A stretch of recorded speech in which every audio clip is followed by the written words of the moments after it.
Hello and welcome to another wilderness tamed gardening video. It's April and there's a lot going on out there, so let's take a look.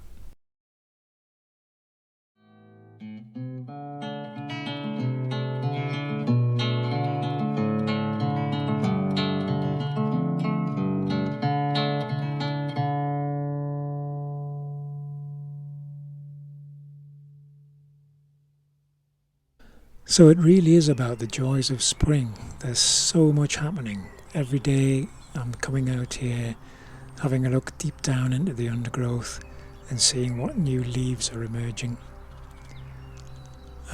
April and May, two of my favourite months really, because there is literally so much happening, so much growth, all kinds of new flowers, new leaves emerging, and it's just it's a good memory refresh to try and recognise all the leaves and figure out what they are.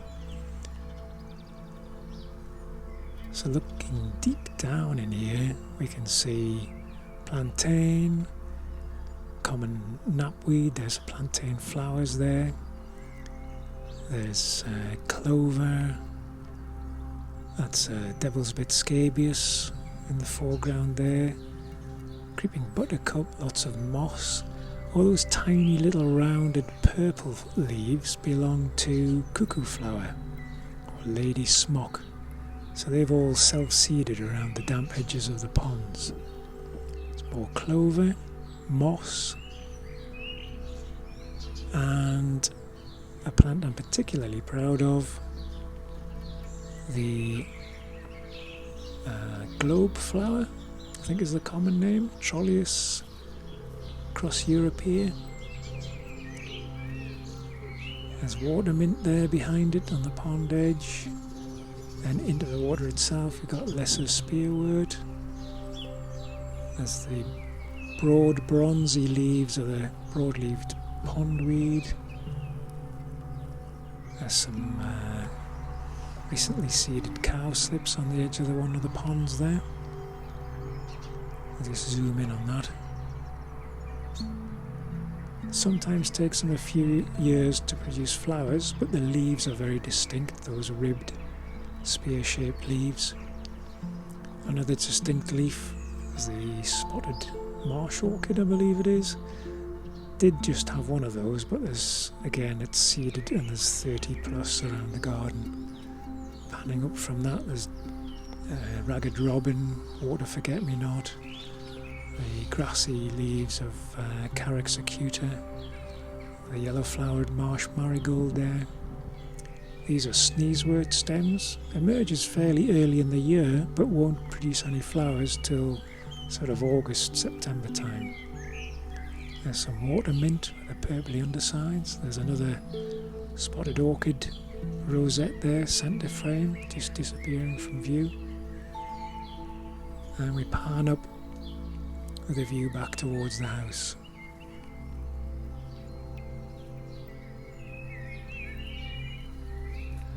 Water ravens, easily one of my favourite flowers. This is a self-seeded clump. There's some nearby dandelions there, which I don't mind. There's quite distinct water ravens leaves there. More plantains, creeping buttercup. Got some vetch there, tufted vetch. There's oxeye daisy leaves in amongst this lot, along with a yellow rattle and some knapweed in the background, I believe. Let's pan around a pond again and look at some of the same stuff. Ponds are very quiet this year. Unfortunately, last year we had an infestation of rats and they've really decimated the frog population. It's gone down from 60 odd frogs to about 5. These curious lumps are the buds of the cuckoo flower mentioned before, seeded everywhere. Food plant of the orange tip butterfly. A very distinct primula or cowslip leaf, that deep ribbing there. And these are some little yellow rattle seedlings emerging from the sward. They'll parasitise the grass and keep it in check. I did scythe this all down about 3 weeks ago, so a lot of the things like the plantain with the black flowers there, they're flowering at a much lower height than normal. But I did it just before the yellow rattle started to emerge because I didn't really want to chop the tops off.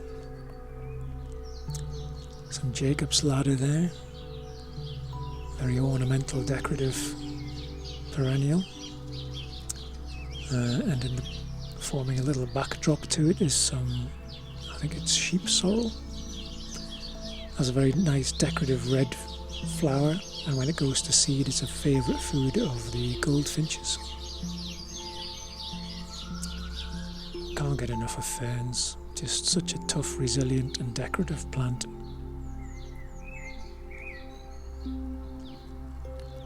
The herbaceous border, or it's what I call it, meadow sweet, spiked speedwell, purple loosestrife, purple toad flax, there's monk's hood in there. I think we're just about to pass across Aquilegia, there we go. And in the background the very feathery leaves with the white flowers is Sweet Sicily. On the opposite side of the garden is the shaded border, so I put a lot of sort of hedgerow and woodland plants in there. The pink and blue flowers of the pulmonaria, these shell pink white flowers of the dead nettle, very popular with the bees. Also some stinging nettle in here, which I don't mind at all. Again, that's a food plant for many butterfly species, but it also makes great tea. There's that quite exotic looking dead nettle flower.